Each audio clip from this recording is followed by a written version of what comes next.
মুস্তাফিজ আমাদের দলে থাকা মানে আমাদের সৌভাগ্য। ফিজ বন্দনায় এবার মেতে উঠেছে সকলে। টাইগার পেসারকে হীরার টুকরোর মতো সম্মান করছে পিএসএল এর তার দল লাহোর কালান্দার্স। এমনকি তার হাত ধরেই পাল্টে গেছে ফ্র্যাঞ্চাইজিটির পুরো বোলিং ইউনিট। অনেকে তাকে মুতিয়া মুরালীধরনের সঙ্গে তুলনা করতে শুরু করেছেন। মুস্তাফিজের এমন কার্যকারিতা এবং কিভাবে তিনি বদলে দিলেন লাহোরের বোলিং ইউনিট, সেটার বিস্তারিত থাকছে রিপোর্ট।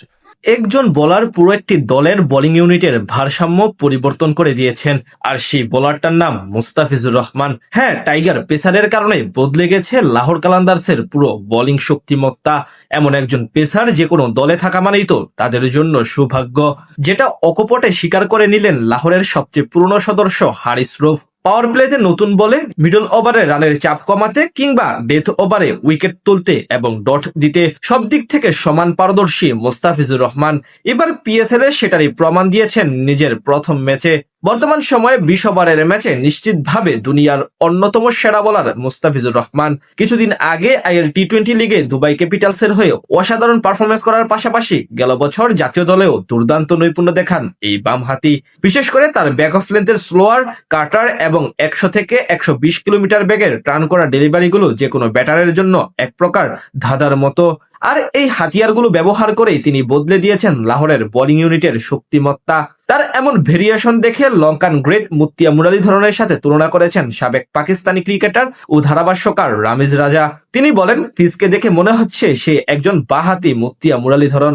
আইপিএল থেকে বাদ পড়ার দিন দুয়েক পরেই তাকে দলে নেয় লাহোর কালান্দার্স ফ্র্যাঞ্চাইজি, যদিও প্রকাশ করে অনেকদিন পর। নিলামের আগে প্রায় 6.5 কোটি পাকিস্তানি রুপিতে তার সাথে চুক্তিবদ্ধ করে পিএসএল এর বর্তমান চ্যাম্পিয়নরা।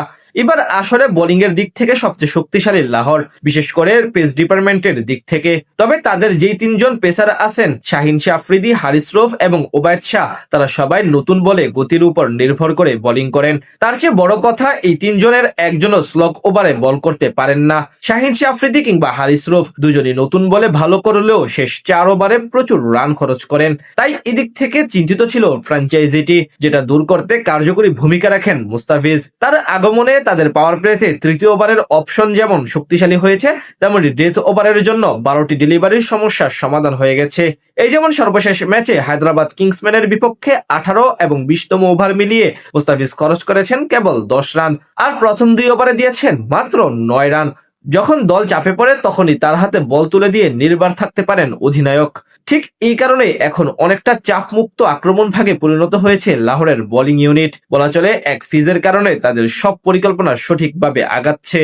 প্রথম ম্যাচে জয়ের পেছনেও অসাধারণ অবদান ছিল টাইগার কাটার মাস্টারের। ঠিক এভাবেই ফ্র্যাঞ্চাইজিটির পুরো বোলিং ডিপার্টমেন্টের শক্তিমত্তা বাড়িয়ে দিয়েছেন দা ফিজ, যার কারণে তাকে রীতিমতো হীরার টুকরোর মতো সমীহ করতে শুরু করেছে লাহোর কালান্দার্সের ক্রিকেটার, কোচিং স্টাফ থেকে শুরু করে সাধারণ দর্শকরাও।